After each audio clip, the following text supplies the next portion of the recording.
Hello. You must be the detective in charge of Kate's case. Rosen, that's right. I was wondering when you'd get round to me. Yes, I'm Frieda. Please, just call me Frieda. And I'm Kate's best friend. Oh, God, I've known Kate forever. You see, we went to university together.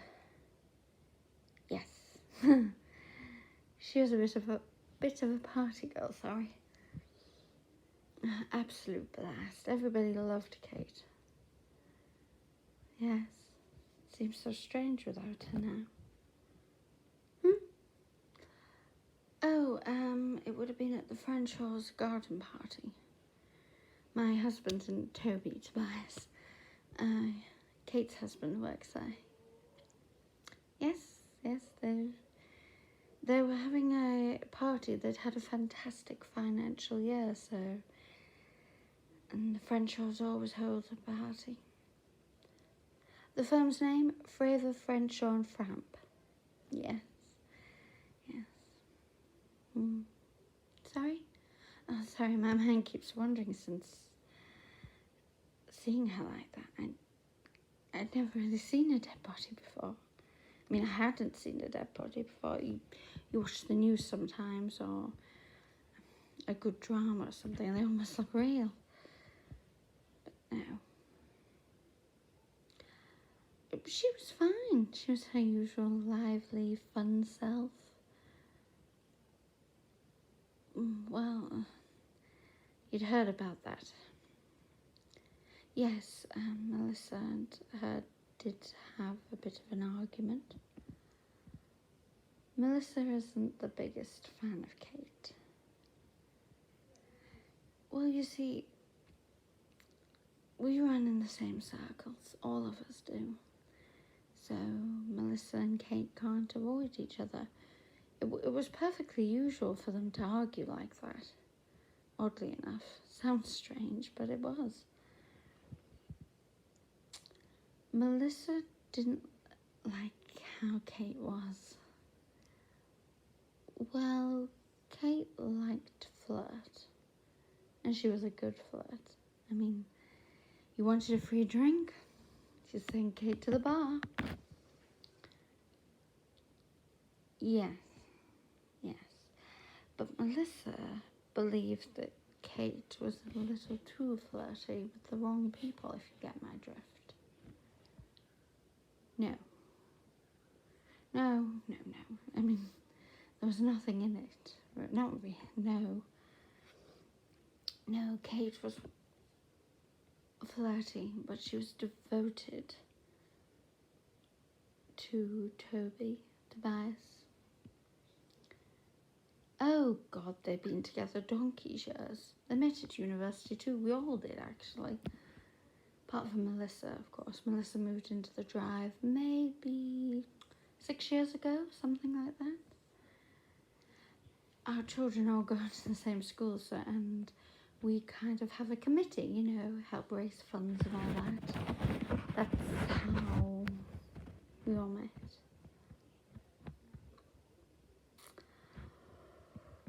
Well, hypothetically speaking, I suppose someone else will tell you, so I might as well. Kate was rather an odd duck. Well, most people are arrogant, if they are arrogant, about their own accomplishments. Kate wasn't like that at all. She was arrogant about other people's accomplishments, particularly from family or friends or even acquaintances, actually. I mean, you might have a little pride, shall we say, over, doing well professionally, or maybe winning a tennis tournament, something like that. Kate liked to pass off other people's accomplishments as their own. Her own, sorry. No. No. She didn't really mean anything by it, of course. Much like the flirting, it was just sort of her. And you got used to it. No. But it did create some tension, of course. Well, it would. You see, say you'd had this grand idea, for the station, something like new filing system or something that the bosses liked and gave you full credit for.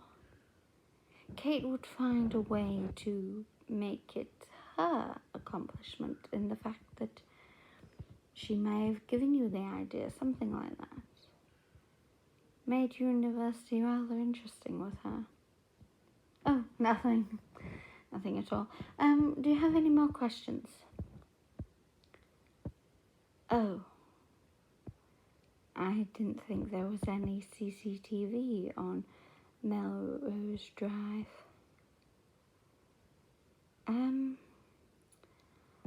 Yes. Yes, that is me, yes.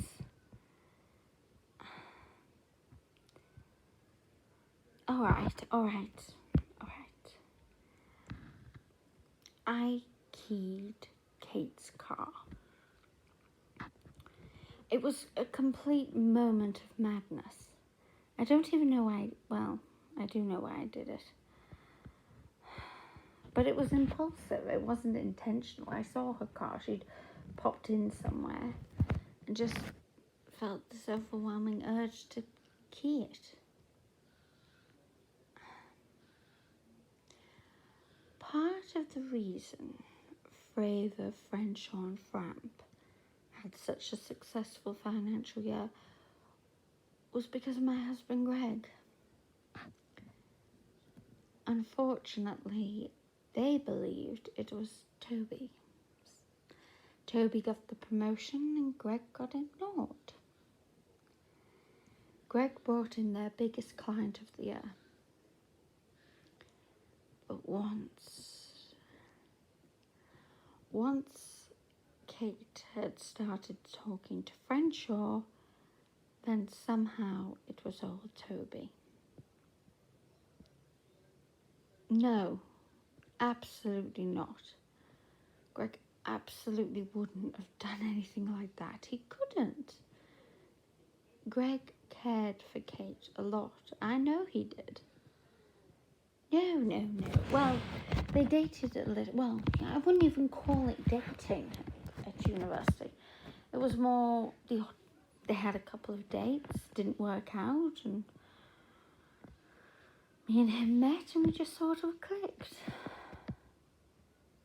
Kate was more of a sister to Greg. Granted, you don't really date your sister, but they got the type of chemistry wrong, I guess. They thought it was romantic when it was more familial. No. No. I never had any jealousy over that. Kate and I were like sisters. I've known her forever. Greg deserved the promotion. He put the hours in, he put the work in, and yet it was Toby who got it.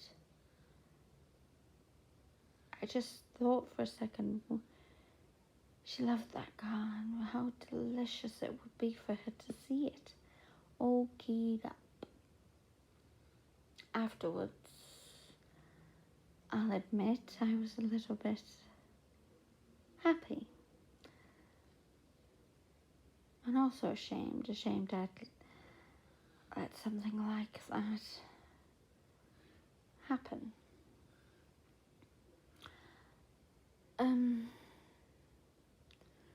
I suppose so. I mean, no, Kate never knew. I mean, God, can you imagine?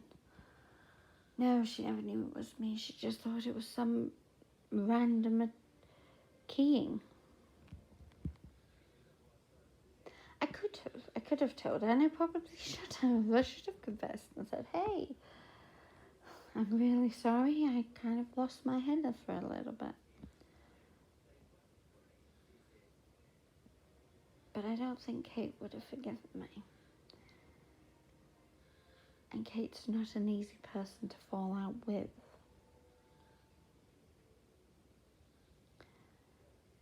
To be honest, you should probably talk to Melissa.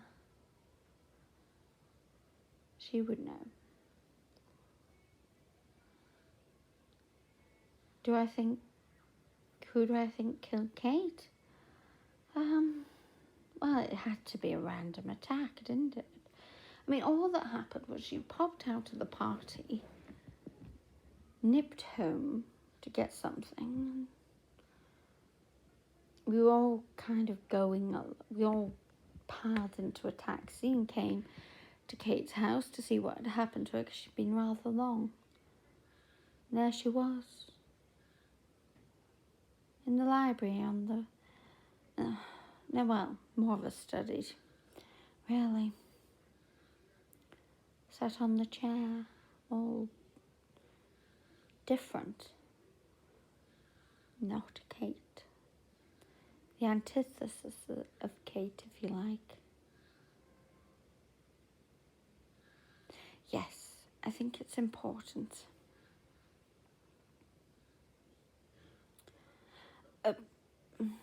Before you go, will I be in any trouble for Kate's car? I guess I'm going to have a conversation with Greg then, aren't I? Thank you, Detective. Goodbye.